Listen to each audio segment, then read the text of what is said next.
Bueno, pues porque pensamos que tenemos que colaborar, las playas que tanto nos gusta disfrutarlas, pues tenemos que tenerlas limpias. Es una oportunidad para sensibilizar a los niños y porque vale la pena que cuidemos la playa.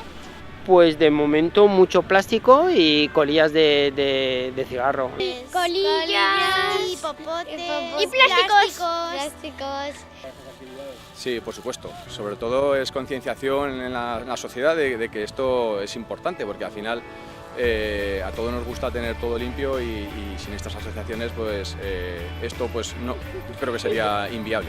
La limpieza de playas que ha organizado Isana Mares en colaboración con la Asociación de Biodegradables que hace también limpiezas de playas y apoyados por el Ayuntamiento de Canet, hemos hecho un evento en el que hemos intentado fomentar la limpieza y conservación de nuestras playas.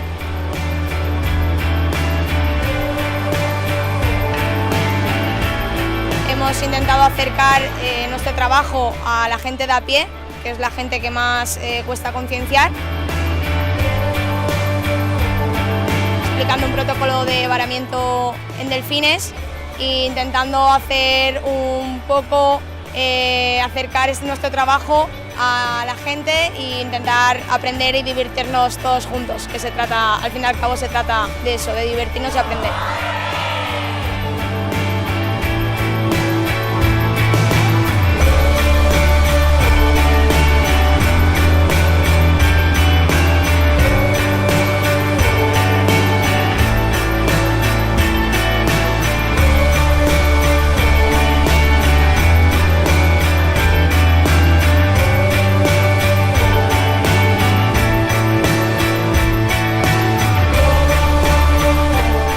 Desde Isana Mares queremos despedirnos y animaros a participar no solamente en los eventos que hacemos como los de hoy, sino en las charlas que damos en universidades, en coles, a pie de calle, y os animamos por favor a que nos sigáis en redes, darle un like a nuestro Instagram, a nuestro Facebook, para abrirnos puertas y así poder compartir y llegar cada vez a más gente.